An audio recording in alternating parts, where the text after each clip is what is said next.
Hey, everybody. Thanks so much for joining. I'm so excited to be hosting this conversation today with a number of people that I have a deep, deep amount of respect for. If you've been following Motion, you know that since day one, we've always cared about creating educational content around creative strategy to help our community just understand what the bar is. One thing we've always kind of thought about related to creative strategy is that it's actually a very difficult discipline. Like anybody can pump out a bunch of ads every week, but the people who make really exceptional creative and have a ton of thoughtfulness behind it, the quality bar of what exceptional looks like is actually really high. And often if you're working solo, you don't really know what the bar is. So if you're trying to improve your team, you don't quite know what exceptional looks like. And so one of our views was always to highlight the people from our community that we've thought do really, really exceptional work to both help our community understand what that bar is and obviously learn and improve and get there. And I think since the early days, one of the challenges around creative strategy was that it was a combination of different disciplines. So you need to be like really good at analysis, or you need to be really good at creative. And often those skill sets didn't necessarily go together into one person. Oftentimes it was either that you're really, really, really analytical or really creative. And so it meant that as you wanted to learn to become exceptional at creative strategy, there was just a lot of things that you needed to meld together. And as part of that, if you think about this year, particularly as starting this year, the new kind of topic that everyone's talking about is around AI. And if it was not hard enough to think about like the multidisciplinary elements of creative strategy, now you have to think about becoming an AI expert as well. And so I think, you talk to most people, they're dabbling with ChatGPT. They're probably using it to ideate and brainstorm on new concepts. Maybe they're using it for a little bit of script writing. But there is an insane amount of noise around people using AI products. And so there's just a lot of FOMO out there on what should I be doing? What should I be using? What are the best people doing? And so that's what the purpose of today's conversation is to help people help kind of set the stage of what exceptional looks like around using AI. And part of that, because AI is moving so fast, part of that is just understanding the pace at which things move is really the thing that's the most insane about AI. Like every single week something happens and now it seems like you need to learn something new. And so learning how to keep up with AI is itself a skill. And so we're going to talk about all that today. But one of the things that I really wanted to highlight at the outset is that you have a ton of people who might be really good at AI, really good at AI prompting, but just really massive spoiler alert, expertise and exceptionalism around creative strategy is still king. You could be the best AI prompter in the world, and that's actually not going to get you winning creative. And so it's the idea of continuing to learn around what excellence is when it comes to creative strategy, and how do you combine that with AI to do a ton of damage. And so you actually can't skip you can't skip being exceptional around creative strategy. And so that's one thing I wanted to point out. And then the other, you saw at the beginning of this event, a little video played. Some of you might be familiar with the Expert Agents launch that we did earlier this year. And I want to talk a little bit about that, and then I'll invite the guests up. So in January, we approached the individuals that I'm bringing up today, and we talked to them about this idea of, hey, what if you can create an AI agent that takes a lot of the things that you're exceptional at and then offer it to the world? And that was the idea. There was nothing there. It was just an idea, and these individuals took a leap of faith and worked with us on trying to bring that to life. In March of this year, we launched the first version, and we started to let folks in from an early access standpoint. And just to give you a little behind the scenes, everything that we built there was like fully hard coded by our engineering team. And so it was very scrappy and very early. Since the launch till today, what we've been doing is trying to build up the tools to put into the hands of the experts so that they can jump in and run wild and create a ton of iterations on their workflows. And I'm very excited to share that earlier this week that the tool set is basically complete. And starting in the next couple of weeks, you're going to see a ton of iteration on the workflows of these agents. It's still on an early access waitlist. And so excited to share also that if you attended this event, you're automatically added to the waitlist, and we're going to prioritize you at getting early access. So very excited about that. Please keep an eye out for those changes, and I'm very excited for you to learn and play with those agents. So would love to start inviting folks to the stage. Let's get the experts in here. Enough about the intro. Very excited to get everyone on stage, and welcome. So if we can get the experts joining us. Hello. We're missing a couple of experts. There we go. And Dara. What's up, everybody? Hey. What's up? I'm so excited about this. When we did the AI agents launch, a bunch of people commented like, "This is like the Avengers of advertising," and I feel like that was a fair assessment of that. And so, really, the talent density in this room is insane, and I'm very excited for everyone to learn from you all. So, kind of talked about at the onset, but want to really get a sense from all of you how you think about creative strategy and the intersection of AI. I think you each are kind of approaching it somewhat differently. And so maybe as we kick off into that, if we can start with a brief round of intros. I'm sure everybody knows the faces on here, but just in case you've been living under a rock, very, very quickly, maybe let's start with Dara. Could you introduce yourself, and I'll point to others in a second. Yeah, absolutely. So my name is Dara Denny, and I am a creative strategist, a content creator, and most importantly, chief evangelist at Motion. My experience with AI is, I'm recently someone who's really enthusiastic about it, particularly in my research workflows, and also helping me to develop copy and also give feedback to creative strategists. So I'm going to be diving into that a little bit in a minute. But yeah, just super excited to be up here with everyone. Morella? Hi, everyone. I'm Morella. I'm the founder of Creative Milkshake. We are a creative strategy and production studio working with some of the biggest vendors on Meta, TikTok, and YouTube. And we use AI a lot, mostly in kind of the behind the scenes of our workflows. And I'm excited to talk about that. Mr. Ugly Ads, very hot. I feel like you also have to intro Ugly Ads while you intro yourself. Just very quick. I think most people will know, but who are you and what are Ugly Ads? Sure, I'll take the next 40 minutes to explain. So I'm Barry Hott. I'm the guy who's known for talking about making ugly ads. I have a hat and a neon light that says it. Making ugly ads is all about making stuff really that isn't what marketers and advertisers want to make. It's about making the stuff that your audience is consuming. So, to intro myself, I've been doing Facebook ads since 2008. So 17 years now. I've spent about $1 billion on the platform. I've generated billions of dollars in revenue. And now I consult. I own a part of Iterate with my buddy Alex Cooper, who's on here as well. And I also have a course, Building Ads with Barry, where I now teach the basic media buying, maybe not basic, but the complex media buying principles that everyone needs to know in 2025 and beyond, and all the creative strategy that goes along with it, and how to make scalable ads that win. So yeah, that's me. Thanks. Love it. Alex. My name is Alex Cooper. I am the co-founder of Iterate. We make performance creative for 8 and 9 figure D2C brands. And I would describe myself as aggressively AI forward and at the same time, a huge AI skeptic. I love that. Last but not least, I feel like Jimmy historically has probably been a lesser known individual in the creative strategy circuit, but I feel like starting this year, most people probably know who Jimmy is. But Jimmy, tell us a bit about yourself.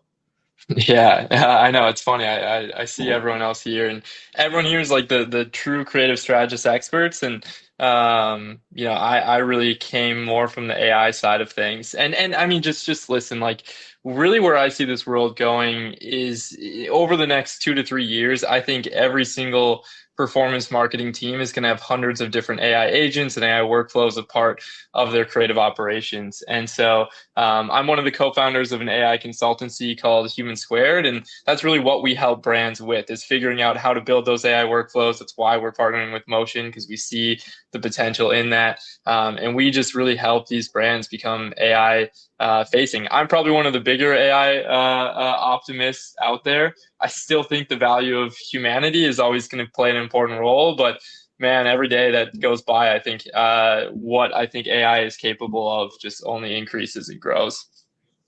I love it. Cool. Well, Dara, I want to start with you.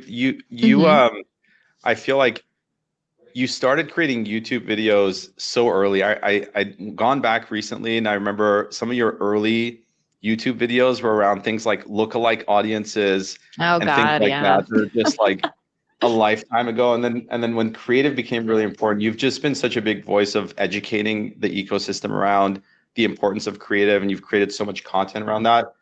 Can you talk a little bit about how, like, why did you think about starting to teach the ecosystem? And then maybe as it relates to that, how do you think about teaching people around AI and the skepticism around it and so much confusion? So a little bit of how and why did you get into education and teaching, and how are you teaching your audience about how to think of AI in these days? Yeah, for sure. So it's interesting. I actually entered my marketing career working as a creative at an agency, and this agency was actually out of Dubai. Even though I'm based in New York, I started my career abroad working for a production company out there. And by the time that I came back to New York, it was actually because I started my own e-commerce brand and was really leading the marketing charge there. And that was where I got my first taste of Meta ads, Facebook ads at the time. And it was so interesting. We had a product called NYC Train Sign, where we would actually take the LED train times that were in the New York City subway system and then took them above ground, sold them to a consumer market. And it's wild to think, because we actually used to make creative that was specific to every single subway line and then map that out on the map in New York to get people to convert. So if you lived along the 6 train, we would only show you like 6 train ads. And we actually found that to be pretty successful. But again, this was like back in 2016, 2017.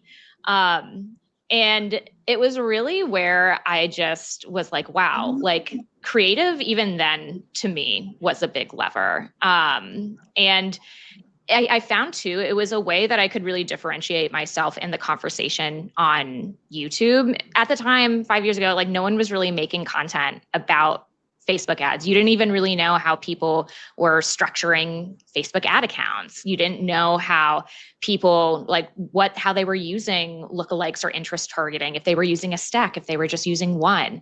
So I really wanted to just share my experience. And that's actually how I feel like my relationship is with AI right now. I do not position myself as an expert in AI. I do not position myself as an expert in AI creative, but I am incredibly excited and incredibly curious about what is next for creatives and how to use this technology.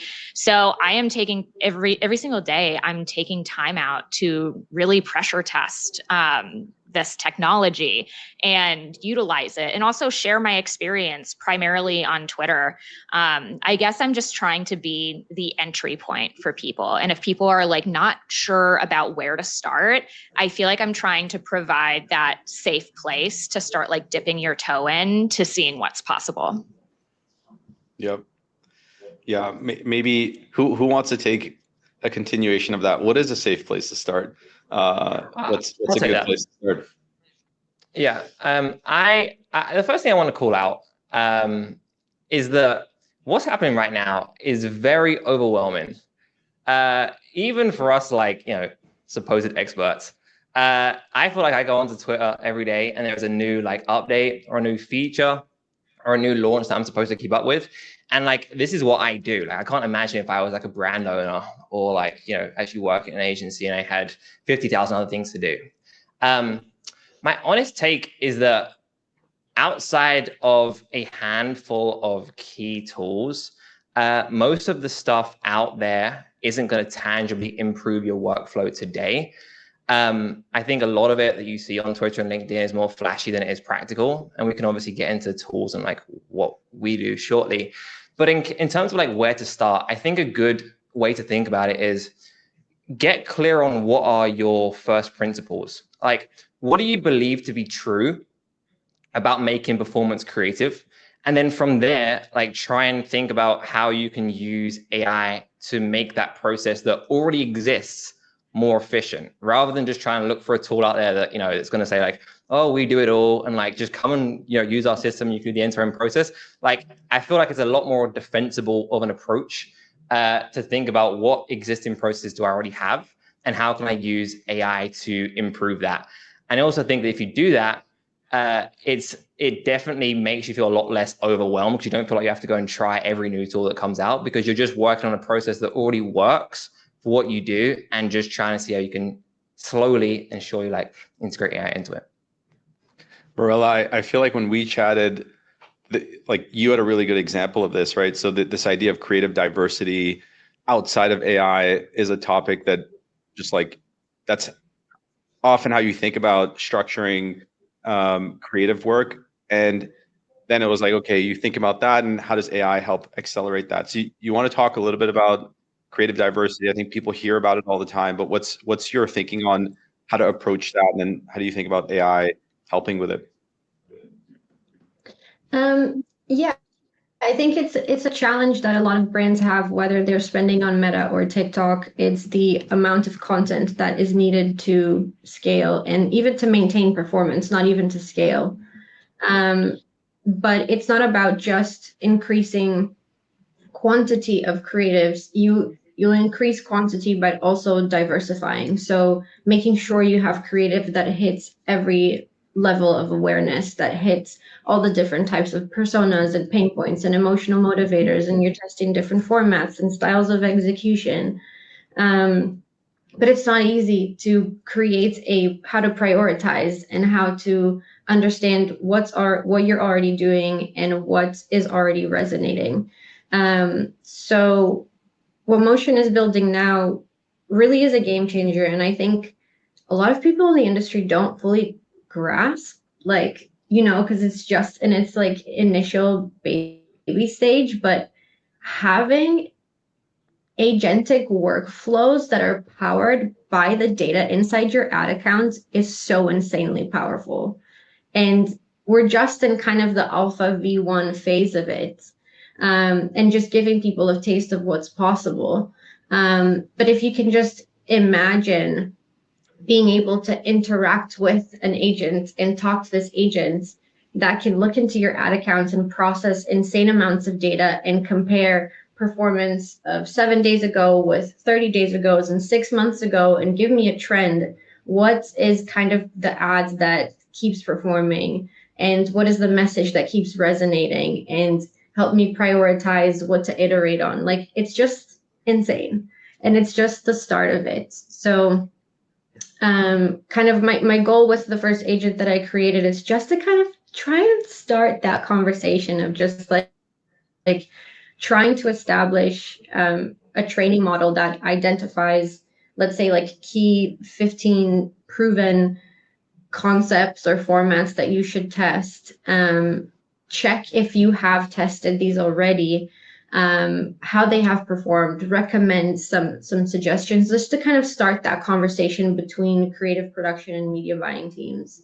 But also to try and find your creative blind spots by looking at kind of the demographic breakdown and the placement breakdown, and be like, okay, all your spend is going to, let's say, feed placements, but your ads are, they are meant more for reels, or there's not this congruency between the audience that's actually converting and the style of your creatives. Like, being able to pinpoint those things, I think it's super powerful.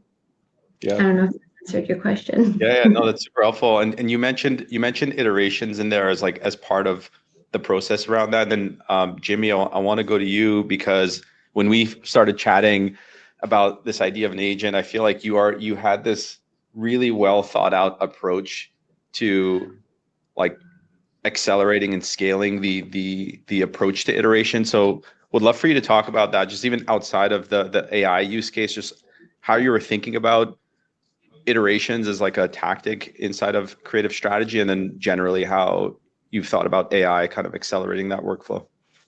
Yeah, for sure. Yeah, I mean, I think we all know when you find an ad that's winning, you want to be able to squeeze every last ounce of juice out of that ad and figure out ways that you can continue to build off of what has been working well. And obviously, the problem that we all face is we don't necessarily know exactly why that one crushed it, and so you have to test all these different ideas. And so when we were building this out, we just wanted to feed it every style of iteration that we've ever done, and have that in its back pocket for AI to do what AI does best and be able to look at something from a completely unbiased and objective point of view and say, hey, maybe if you did replace the hook of this ad or sit in the problem longer or whatever it might be, introduce the product sooner, all these different ways that you can start to figure out reasons why, and different ways to create more potential iterations of that winning ad. We think that's an absolute no-brainer. And especially as this tool gets more complex, like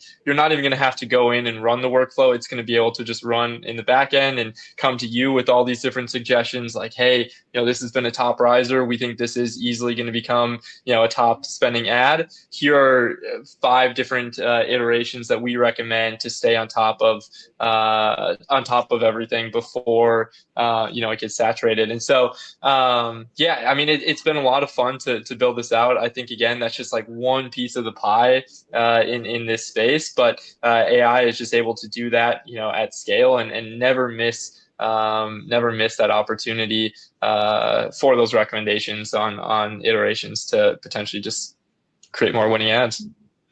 Yeah. So for the audience, like the general idea is like, instead of everyone having to go and figure out how do I become an AI expert and use all these things, the thought process for Motion is like, how do we help package that in a way that you can just kind of use it and run these workflows? And so like, that's all the work that we're doing on the agent side, but also want to make sure that people in the audience can like walk away and go and use, like, doesn't have to be inside of Motion, and figure out like, what are some tips and tricks that people are using today inside of ChatGPT, inside of Claude. And so, highly encourage everyone here to like play with tools and do a lot of things. And hopefully some of the agent work that we're doing provides a lot of leverage and helps you accelerate. And so on that idea, like this kind of constantly going back and forth between I really like, Alex, what you said around the starting point is not like, hey, what's the technology capable of? The starting point is like, what is important and useful to do, and how can technology help accelerate that? And I feel like, Barry, you mentioned, I really do think 40 hours probably not even enough. You have your entire course talking about the whole methodology behind ugly ads. Simple statement, but there's a lot there, and I think really helpful for people to be rooting their experimentations on AI on just things that work and are valuable. And so can you talk a little bit more about this idea of blending in the feed, consuming what your audience consumes? Like, I think those are principles that as people learn those things, then you actually find natural ways of how you can use AI to start accelerating some of that. But tell us a little bit about this idea of like blending in the feed and consuming what your consumers do. Yeah. So first, I hate sharing this. Like, I feel like I'm giving away like my secret sauce. I hate doing this. I don't even like, I have a course where I do this, and I don't even like giving it away in there either. So just, this is uncomfortable for me. But the thing that I think is so important is studying not what other advertisers are doing. You can look at that. Great. Why not? But you shouldn't, your goal isn't to make ads. Your goal is to make content that sells. So how do you do that? You study the content that your audience consumes. So I'm pretty sure Jimmy's going to steal what I just said and go build that. He's probably already typing it into his little bot right there and making an AI to do exactly that, I bet. And he's not going to give me 1 cent of whatever he makes from that. But anyway, maybe he will. But yeah, like that's really what I'm looking to do is, how do I humanize this? How do I take, how do I take the AI tools that are available and use it to make something that feels more human, which is hard right now, because there's going to be an interesting race. If you want to hear my big spiel about the current state of AI, there's going to be an interesting race to. Oh, by the way, I'm not shitting on Jimmy. I'm a fan of Jimmy. Like, I'm a fan of everyone here. So just poking fun. But like there's a race in AI where consumers don't consume a lot of AI content. So is advertisers making AI content perhaps isn't the right path. Making AI content that looks like it's not AI is right now not that great. And it's eventually going to get better for sure. But also, as that happens and as users get more used to that, I would expect organic content will fundamentally either have more AI in it, or organic content will become a place where people are creating things to intentionally not be replicable by AI or be harder to replicate via AI. So it'll be very interesting. The thing I recommend everyone do is pay very close attention to organic content trends, pay very close attention to what real consumers are consuming at scale and also in niches, right? If your niche audience is really into like, you know, health or fitness or like chewing bubblegum, I don't know, whatever it is, whatever content they like to consume, whatever that looks like, that's what you should be creating. And I don't think that's going to be overwhelmingly AI generated. I think it's going to become more and more and more authentic and ugly in a way. But it's also becoming easier with tools like AI and cheaper cameras. I don't know if anyone's a fan of Casey Neistat. He just put out a really cool video about a new Insta360 X5 or whatever it is camera that like has made shooting certain types of shots simpler than it ever was before. And he talks about how technology has made the tool of the camera less of a tool that's in the way of producing and more just a part of it, right? It's easier to make content now. So it is possible that with AI and with these cheaper tools, like I have cheaper, I have nice lighting setups that are way cheaper than it used to be to do that. I do that not for ads though, but anyway, as these things get cheaper and easier and more accessible, so will the floor of content. So it's very possible that more creators who are trying to make things for their audience will improve the overall look. So whatever it is, the main point is make stuff that resembles what your audience consumes, and you'll be golden, and not what you or your CEO or your brand director or whatever. Don't make whatever that is, because that's not what your audience wants, unless your audience is a bunch of brand directors or marketers. And even then, still make the uglier version. I'll yield the floor. I love that. I also just want to tell the audience that we have a Q&A section. There's some that you can upvote. Drop your questions as well. I'll sporadically pull some in as we guide the conversation. And I have one that I want to toss in just so we get to some like really good actionable takeaways from people who are here. Can each of you talk a bit about what part of your workflow has AI legitimately improved? Whoever wants to take that first, go ahead. I can take it. Go on. I would say testing and validating concepts. We shoot everything in-house, like we don't outsource content to external creators. So having a bit more level of certainty before pushing things through our production cycle, before we actually invest all the time and resources into producing the content. And now with generative AI, you can literally generate hundreds of static ad variations coming out of a brainstorm to test visuals and messaging, put that into the ad account, let it run for a few days, whatever starts to gain traction gives you a general direction of it's just like, okay, it makes sense to invest in turning these into video concepts and so on. So I would say that would be number one. And then number two, it's like as if every creative strategist in our team has like a junior assistant, researcher, creative analyzer, copywriter, and you just see their output just increase and the efficiency. And it's really exciting to see. And I think I've been really pushing for that. I watched a video with the Airbnb CEO saying like, I'm not going to hire anyone else unless you can prove to me that this role cannot be done by AI. And I really took that on board. And I think that that's kind of the way to think about it, to really be able to keep your expert, brilliant human talent focused on the higher level things and outsource, delegate to AI, all the kind of minute, busy work stuff. So that has been really exciting to see, and I can't wait for all the other like developments that will make us even more efficient.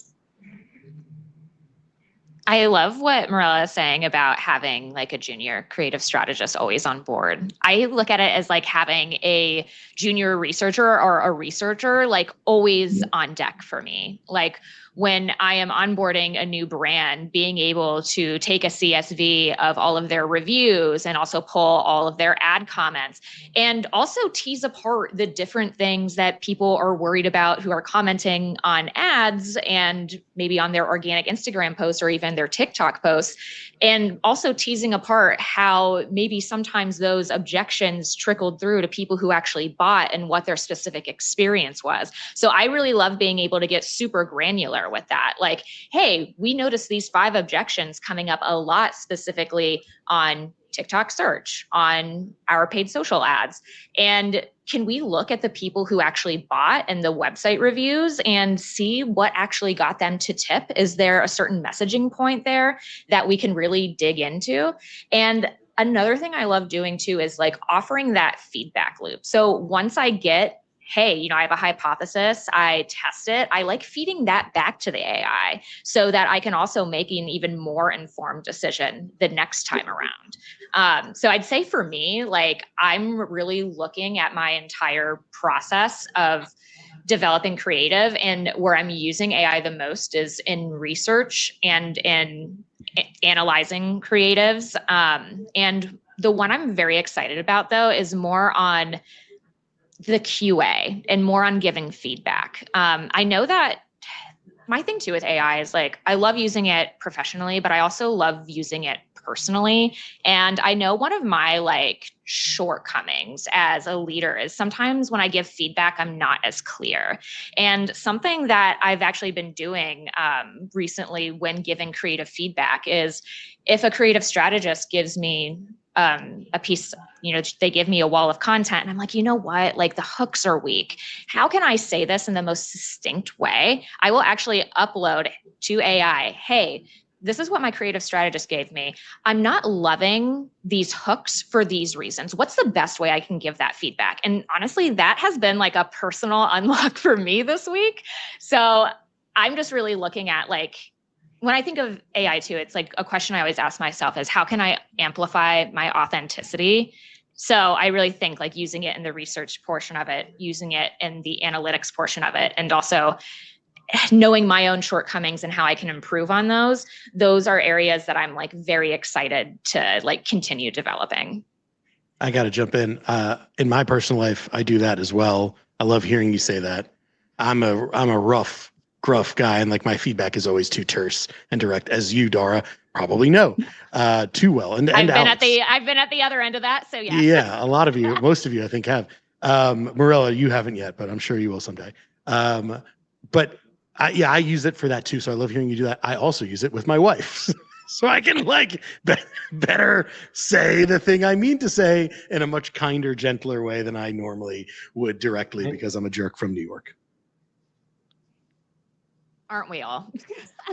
Kind of. No, most people aren't, I think. Yeah.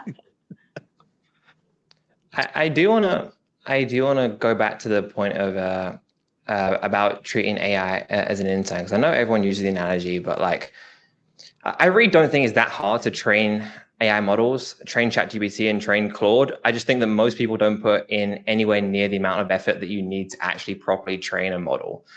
So if you take a look at, like, take the intern example, like if you had an intern and you were getting them to do a task, you wouldn't just say like, here's the task, here's an example of a successful output. Like if you actually wanted them to repeat the task successfully, ongoing, like again, you would say, here's the task, here's 10, let's say the task is, for example, like go through this CSV and find the best static headlines. You'd say, here's the task, here are 10 great headlines for our brand and why. And here are 10 bad headlines for our brand and why. Like, you wouldn't just say, do this, here's a good output. Like, you teach it why, and you do that over and over again until it understood what a good output was and like why an output was good. So I really think that like building context, and like everyone here should be like in preparation for the way that tech is going to develop over the next few months, building their own context library.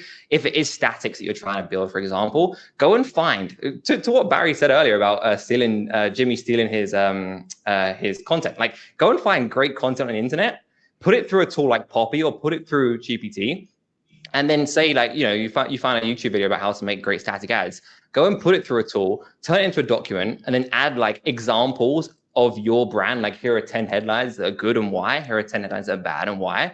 And then now every time that you want to find the good static headlines from GPT, you have this almost like manual for it to reference of like, here's how to make a good static ad, here are great examples and why, and here are bad examples and why. And you'd be surprised as to like when you have a good training manual, how much that affects the outputs of the GPT. You can get it to come up with really good headlines and scripts if you have the right training. It's just that most people don't give the models, which are not good creative strategists by trade, good context. So I thought it was a really important point that both the girls made. And like, I would encourage everyone here to build their own context library. Yeah, and just to clarify too, for like a context library, all you have to do is if you're messaging ChatGPT and you want like 10 static ad headlines, at the bottom of that request, just say, for context, I want you to follow this. And you could literally paste the transcript of a YouTube video, or if you run it through ChatGPT first and kind of get the overview of it, that works too. But that's like really what a context library is. So if you do that over and over, you could have a shared Google Doc or a shared Notion to where your whole team can have access to those like snippets that you paste in. So that way you don't have to repeat that process every single time.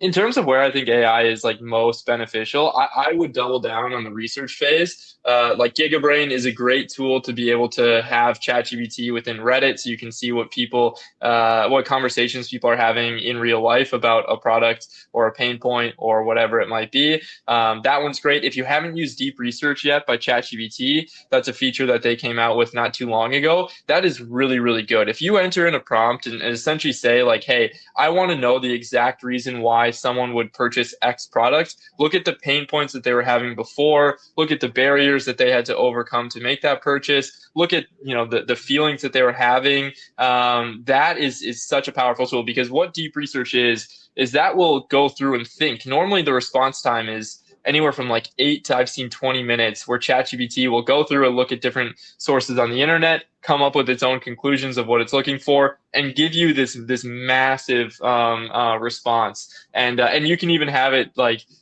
you can add in a little prompt saying like, I want you to justify this all with psychology and the reasons why people purchase, or human emotion, or any of those things. So play around with Deep Research if you haven't yet, because that one is really cool. Obviously, like Alex built Riley, which is going to look at your reviews to find those headlines for you, so you don't need to worry about prompting. Like, that is another great tool. But everything around trying to find really good ads, like even internally, we built an organic TikTok scraper, where all you have to do is enter in a search query that you're interested in looking on what's working well organically on TikTok.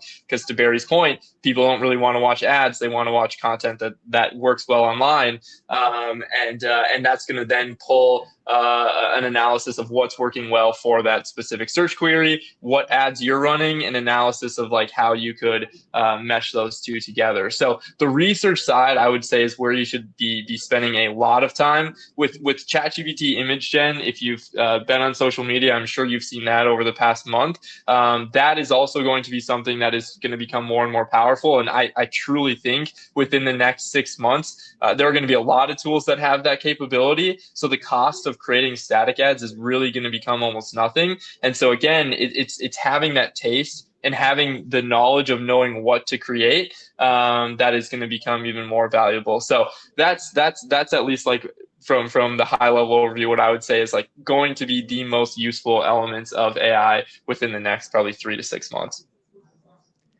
Okay, here's a question. I'm selfishly want to know what you all think about this. So I'm just cherry picking it because I'd love to know what you guys think on AI avatars in UGC ads. What happens here, and on what timeline, and what do we think? Can I've used them. I like them. I think it's scary. I think it's interesting that I can record a voiceover in a way that I know and think to work well, stick it into ARC ads, and have a woman that does not look like me, is not where I am, say those words. Now, I think there are lots of people who are using this in what I would consider, and I think the FTC would consider to be very illegal ways. And I think there are very legal and compliant ways to do this. So I'd love to talk about that. I don't know if it's worth getting into on this call, but you shouldn't be doing it to deceive anyone, right? You shouldn't be saying like having a character that isn't real or isn't you say like, I use this supplement and it's great. That is illegal at least in the US. And I would bet in most of Europe or most other places.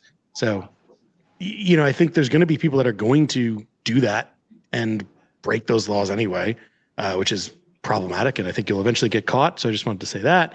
But on the other hand, I think it's somewhat inevitable.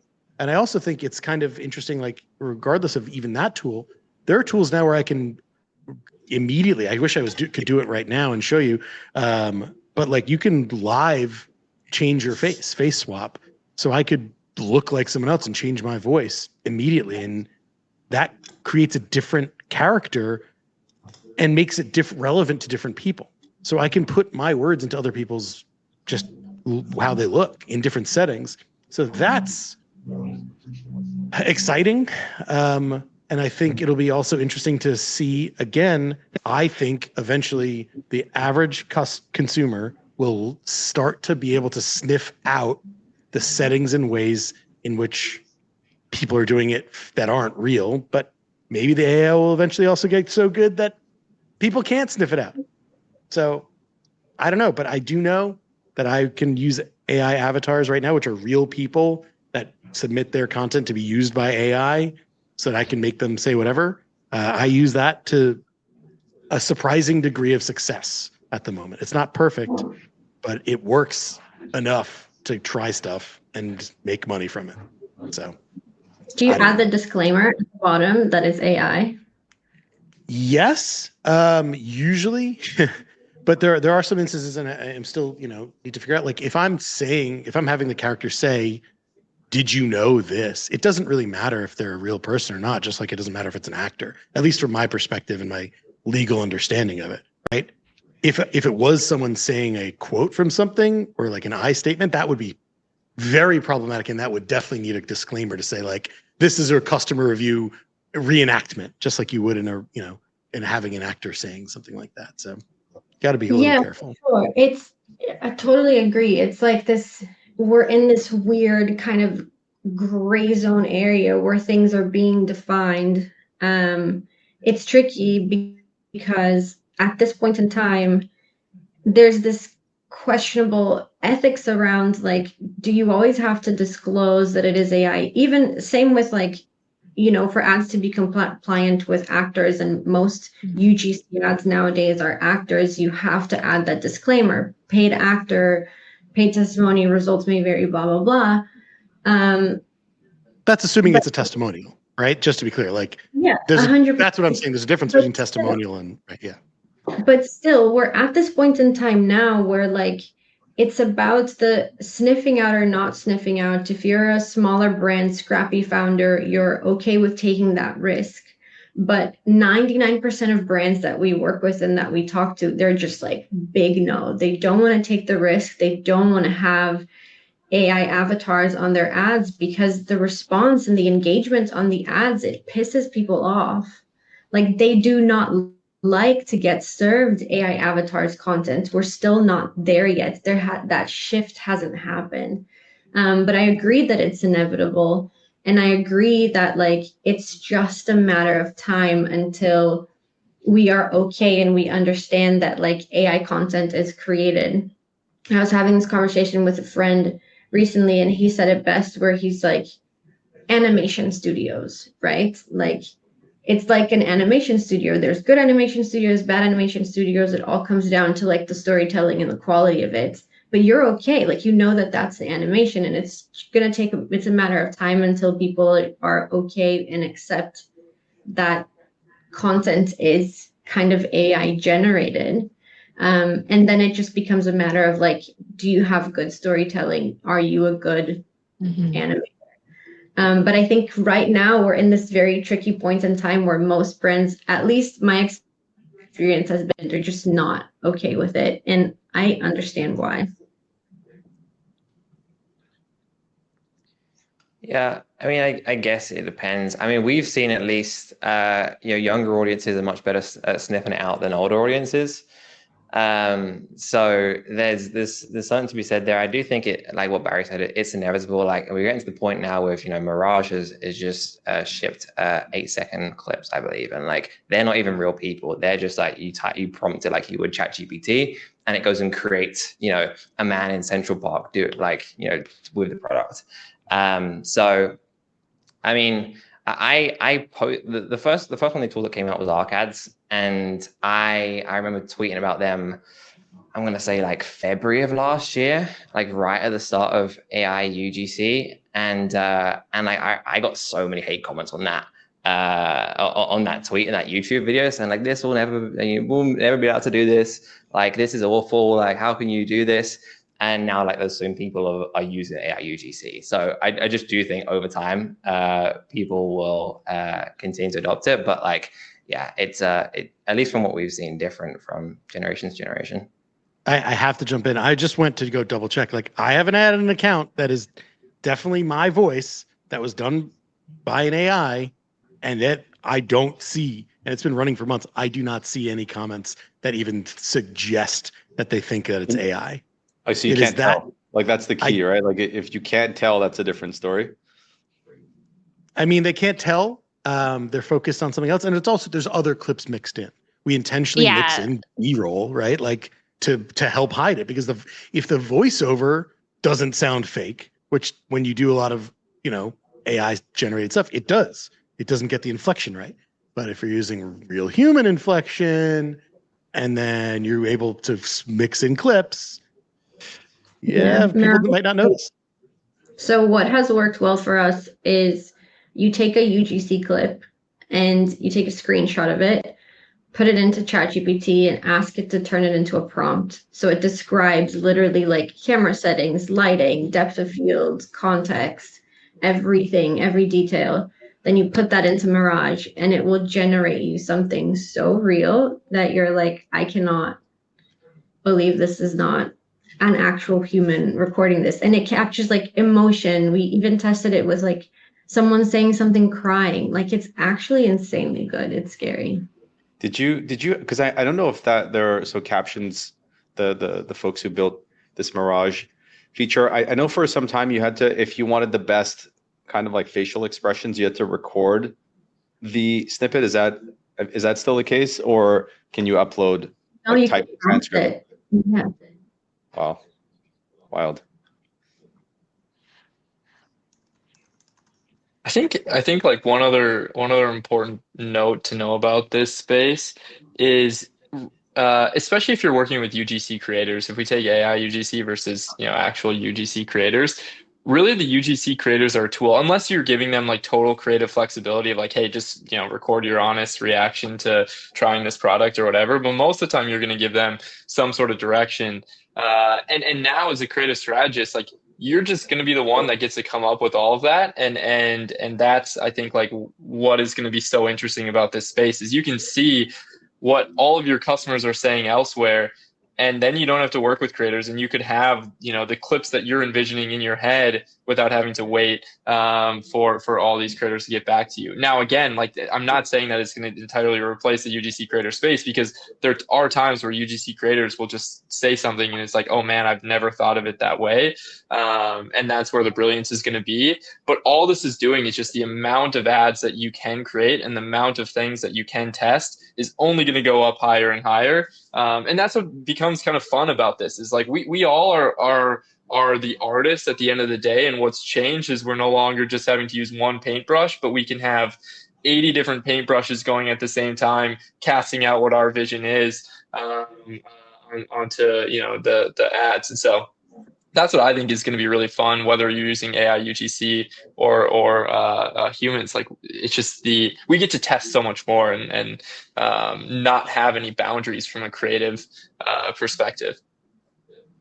Yeah, and I think to like what Barry was saying earlier too, it's like I've utilized AI avatars in the sense where like we want to create educational content. And I've found that a lot of times like AI voiceovers can really be indistinguishable from normal voiceovers. And I find that's often a really great entry point too for brands that are really nervous about utilizing AI in avatars. So I often try to do the voiceover, use normal clips that they already have on deck to create net new creative. And that's been like a good entry point for people. But I don't know, it's interesting. Like, I'm also a creator, right? And I've had people turn me into AI before. And I have a pause on it, but I see like from the creative strategist standpoint that it's such a great tool to have at your disposal, but I am continuously worried about bad actors and about it not being used legally. And at the end of the day, just like keeping ourselves honest and authentic with our audience. I do think that even AI avatars can help amplify that authenticity, but it can like very easily and quickly go awry, I think, with AI UGC. Dara, you kind of talked about this, but next question from Tyler here is, if you get pushback from people who are maybe less comfortable, and you mentioned the example around voiceovers, and maybe that's a good place to start. Do you have any other tips, or anybody else here have anything that's worked around like getting clients or team members who are a little bit hesitant about using AI in an ad? Like, how do you think about that when you get pushback?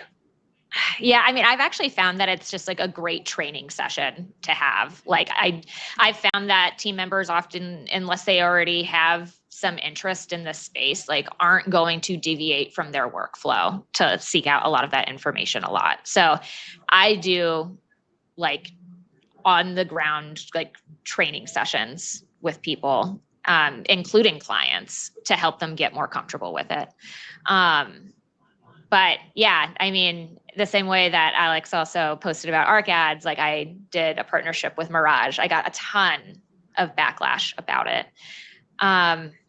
But I do think like this technology really is the future, and more people are going to be utilizing it, but it's still a question mark for me on how like users are going to react the more that they understand that this is popping up like on paid, but also organic. So I don't know. I don't have the perfect answer here. I've literally sent ads over to the client without telling them it was made by AI and them not realize. So if they can't realize or care, I'm not saying I then didn't tell them it was AI, but like if they didn't notice it immediately, that's a pretty interesting signal, especially representative of like what the actual consumers are going to see. So, there's lines there that are going to be interesting when we cross them. But to I think what Morella said earlier, like it's really comes down to really good storytelling, and I think the thing we're going to see is a combination of authenticity, authority, and really hyper relevant storytelling. I think that kind of like crossroads is where we're going to see everything moving towards, because the algorithms are getting better. People are having a higher expectation of relevant content, and not just expectation, but like that's what they see. That's what they go on the platforms for. It's what they want. It's what they need. It's what they like probably are addicted to. We're all addicted to now. So that's what I would expect to see and need more of. Love it. Cool. Well, as we get ready to wrap, the last question that I want to ask everyone here, oftentimes when people talk about AI, the doom and gloom scary thing is that it's going to take everyone's jobs. right? I think that's often something that the people think about or fear. Would love to ask each of you if you can share just a quick thought just around like job security. I don't know if you have to comment on whether you think it's going to take jobs or not, but if somebody is worried about this and wants to make sure that they're constantly leveling up and not going to be left behind with all of the things that are happening in AI, what are some tips that you have for them to ensure that they're relevant and valuable to their companies and careers as all of this stuff happens? I could speak to what I did with my team. So I have a team of 30 people, and I gave each them a goal to master one AI tool that is relevant to their current role. So if they're a video editor, graphic designer, copywriter, creative strategist, account manager, just pick one tool and really understand how to use it. And most importantly, become a prompt engineer for that tool. So whether you are a deep researcher or a copywriter, really understanding how to master that tool to give you the best output. And for my team, we created an AI day, which is one day each month that each person gets off to just dive deep into AI, because we all have a million things bookmarked and saved, then videos that you want to watch or Twitter threads that you want to get into and all these things, because you're constantly saving, but you never actually set time aside to dive deep into these things. And if you're constantly in your job chasing deadlines day to day,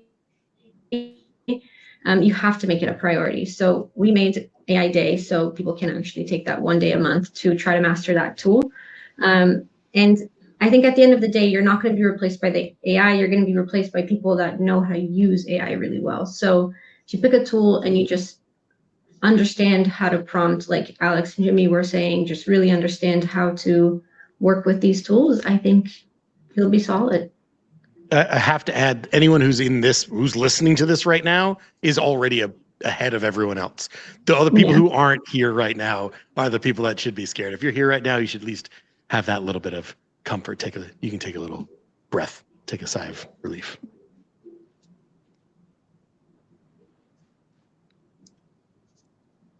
Cool, amazing. I would add to that as well, that AI is useful and helpful, but if you become really good at the problem area, I think there's this question that AI is going to start from like solving the lower level work. So you just want to rise to higher levels of abstraction. And in some ways, it's really just how people have navigated their careers forever, right? You join a company as a junior person, and then you want to climb and become more senior and senior over time. I think as long as people are thinking about leveling up in the level of abstraction of work that they do, I think that will always put you in a good spot, regardless of how AI progresses, and it'll help you kind of level up and go further. And so hopefully we can help with that with some of the work that we're doing on the expert agents. The goal with it is to take a bunch of the repeat work, things that take a lot of time from you, take that off of your plate. And so, like I mentioned at the onset, anybody who joined and attended, your name is already on the wait list, and you'll be added to a priority. And over the next couple of weeks, we're hoping to accelerate the invites and get more and more people in. So look out for your invite, and you know how to find these incredible people. If you are excited about the work that they do and there's something that you want to see in their agent over time, send them a note, tell them what you want them to build, and hopefully those sorts of things start to get into the agents over time. And lastly, just want to thank our panel. Thank you guys so much for joining. I know everyone here is super busy and have a ton on the go. So thank you so much, and see you all next time. It's time to ship more winning creative with Motion's creative analytics platform that helps you scale winners into unicorns and helps you figure out where your ads might need just a little more help. Join over 2,100 teams shipping winning ads with Motion like Fiori, True Classic, Hexclad, and more. Get a free VIP tour today, and you can see how Motion can help your creative strategists and your media buyers speak the same language.